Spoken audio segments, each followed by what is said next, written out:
Today, we're taking a trip to Kyoto, a city that's so often called the very heart of Japanese culture, and for good reason.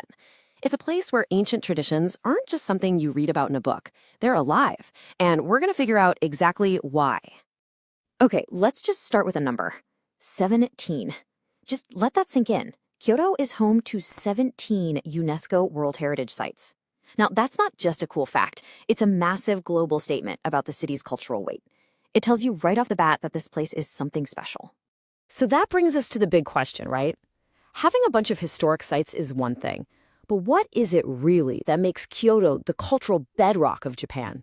And that's what we're here to do. We're going to peel back the layers and find out. All right, so to really get Kyoto, you've got to go back, way back. We need to look at the historical and spiritual roots that everything else is built on. Okay, get this. For over 1,000 years, Kyoto was the imperial capital of Japan. I mean, just think about that for a second. A millennium as the center of power, art, and society. That era, especially the Heian period, was when this incredibly refined court culture just blossomed. It cemented Kyoto's identity as the nation's cultural soul, an identity so strong that it stuck around long after the capital eventually moved to Tokyo. Now, here's where things get really fascinating.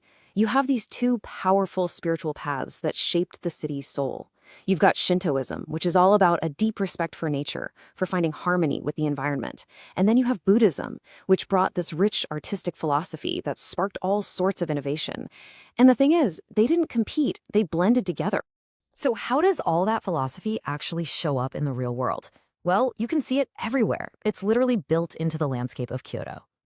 I mean, look at this. You see a place like Kinkaku-ji, the Golden Pavilion, and you're just blown away by how beautiful it is, right? But here's the key. These places were never just about worship. They're actually profound statements designed to be read like a book. And yeah, this quote just nails it. These temples are masterpieces, but they're also like time capsules. They physically embody the values and the ideas of the era they were built in. They're telling you a story with wood and gold and stone. And it's not just about the huge, grand temples either. This whole philosophy weaves its way into everyday life. Take the makiya, these traditional wooden houses.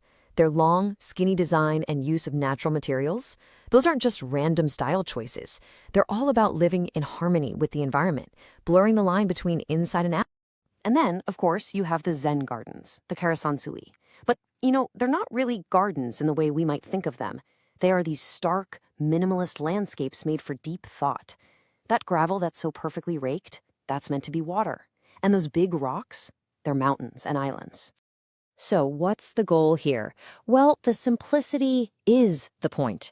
By stripping away all the clutter, a Zen garden is designed to quiet your mind, to make you stop and think, and hopefully to find a little bit of inner peace. It's philosophy you can walk right into. Okay, so we've looked at the physical spaces. Now let's talk about the people, about the living, breathing traditions that keep this culture alive every single day. This is where you see it in action. Okay, take something like Yuzen dyeing, this amazing technique for kimonos. This is not some factory assembly line. We're talking about an incredibly careful, hands-on process of painting on fabric using rice paste to create these stunningly complex patterns. The end result isn't just clothing, it's a wearable piece of art. And you really see this living culture explode during the city's festivals. And the most famous one of all has to be the Gion Matsuri. For the entire month of July, the city is just taken over by these huge, gorgeous floats called Yamaboko. And here's the part that just blows my mind. This festival started over 1,000 years ago. 1,000 years! It began as a religious ceremony to try and appease the gods during a plague. The fact that it's still going so strong today, that's just an incredible, unbroken connection to the past. All right, and you might not expect this, but you can even find these same cultural values in the food. Seriously, Kyoto's cuisine is way more than just something to eat. It's a direct expression of the city's philosophy. The perfect example of this is something called shojin roeri. It's basically temple cuisine. It's the traditional vegetarian food that was developed in Buddhist temples, and it's all about using seasonal, plant-based ingredients and preparing them in a way that just lets their natural flavors shine. And when you look at the principles behind it, it all just clicks into place. No meat, total respect for nature, a balance of colors and textures. It's a direct reflection of Buddhist philosophy. You're not just eating a meal, you're kind of tasting the spiritual foundations of the city. Okay, so let's tie all of this together. We've talked history, buildings, art, even food. So what's the big takeaway? Why does Kyoto still feel like the cultural heart of Japan, even now? And really, it boils down to this. In Kyoto, the past and the present aren't two different things. They're woven together. Tradition isn't some old thing locked away in a museum. It's the very foundation that modern life is built on. And that is the city's secret sauce. So that kind of leaves us with one last thought, doesn't it? In our world where everything is changing so fast, what can a city like Kyoto teach us?